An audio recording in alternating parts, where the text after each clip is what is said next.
King तुतनखामून और mummies कर्ज पर एक बहुत ही डिटेल्ड और अच्छी रिसर्च वीडियो राठी स्टाइल में बन चुकी है। For over 3,000 years, the tomb lay undisturbed. But as the seal is broken, उन्होंने साइंटिफिक फैक्ट्स के साथ ये साबित किया कि कैसे 1920 में हुई मौतों के पीछे कोई जादू नहीं, बल्कि एक सिंपल फंगस और नॉर्मल मेडिकल कंडीशंस थी। साइंस के मुताबिक उनका ये एनालिसिस बिल्कुल सही है, लेकिन अगर आपको लगता है कि किंग तुतनखामून की कब्र का राज वहीं ख़त्म हो जाता है, तो आप गलत हैं। असल में इस पूरी डॉक्यूमेंट्री में कुछ ऐसे मेजर फोरेंसिक और टेक्नोलॉजिकल पॉइंट्स थे जो मिस हो गए। ऐसे सवाल जिन पर आज भी दुनिया के टॉप साइंटिस्ट और हिस्टोरियन के बीच एक बहुत बड़ी बहस चल रही है। it was never just a tomb.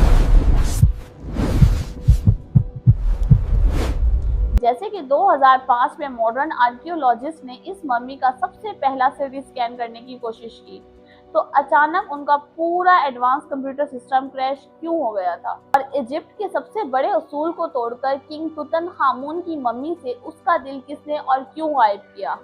आज हम इस वीडियो में किसी अफवाह की नहीं, बल्कि उन्हीं अनरिवील्ड साइंटिफिक गैप्स की बात करेंगे जो मेन स्ट्रीम वीडियोस में अक्सर पीछे छोड़ दिए जाते हैं।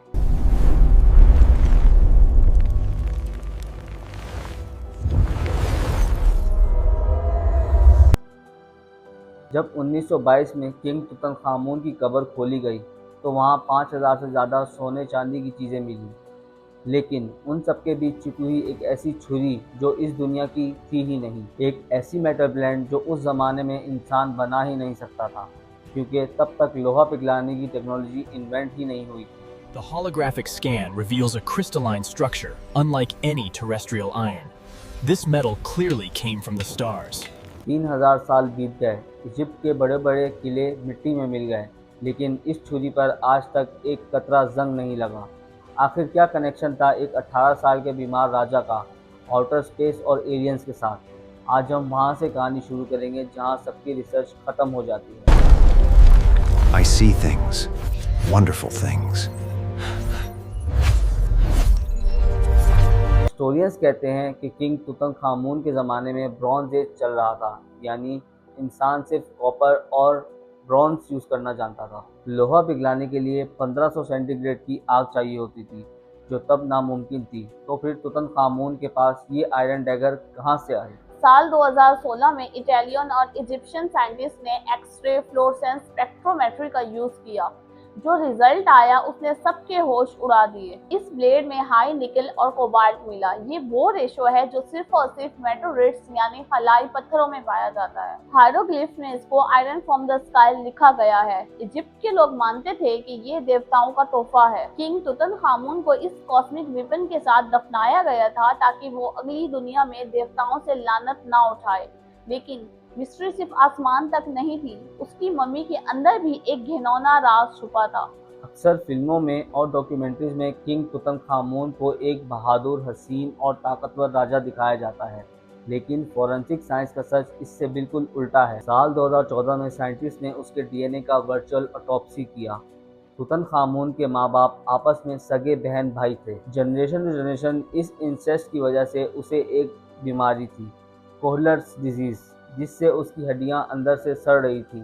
वो बिना लाठी के एक कदम भी नहीं चल सकता था, इसीलिए उसकी कब्र से 130 लाठियां मिली थी। एक ऐसा राजा जो चल नहीं सकता था, जिसकी जवान मौत हो गई, उसे इतनी जल्दी में दफनाया गया कि उन्होंने इजिप्ट के सबसे बड़े उसूल को तोड़ दिया।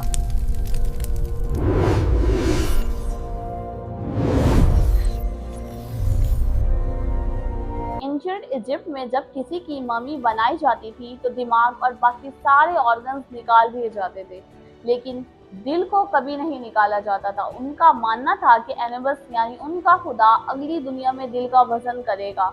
अगर दिल नहीं होगा तो उनकी रूह भटकती रहेगी। लेकिन जब हावर्ड कार्टर ने तुतनखामून की मम्मी का सीना चेक किया तो उसका दिल गायब था।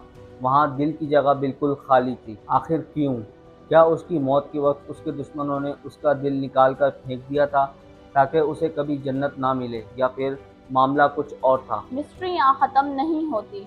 जब केमिस्ट ने तुतनखामून की मम्मी के टिश्यूज टेस्ट किए तो पता चला कि कब्र बंद होने के बाद इम्बैल्बिंग ऑयल्स और ऑक्सीजन के एक ऐसा केमिकल रिएक्शन हुआ जिससे कब्र के अंदर अपने आप आग लग गई थी। किंग तुतनखामुन की मम्मी 400 डिग्री सेंटीग्रेड पर अंदर ही अंदर जल गई थी। यानी दुनिया जिसे कर्ज समझ रही थी वो असल में एक गलत केमिकल रिएक्शन था। लेकिन उन 22 लोगों की मौत का क्या जो इस कब्र से जुड़ी लोगों की हुई?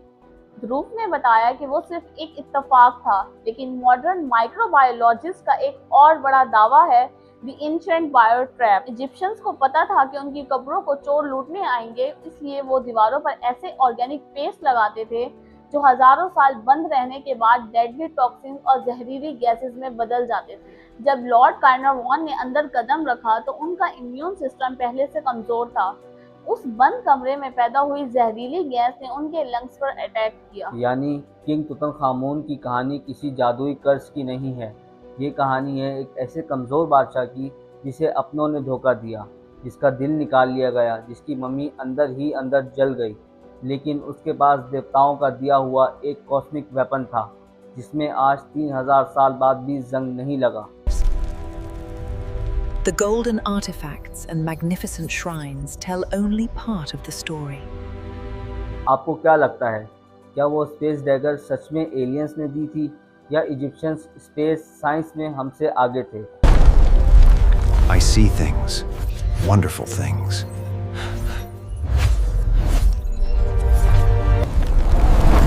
It was never just a tomb.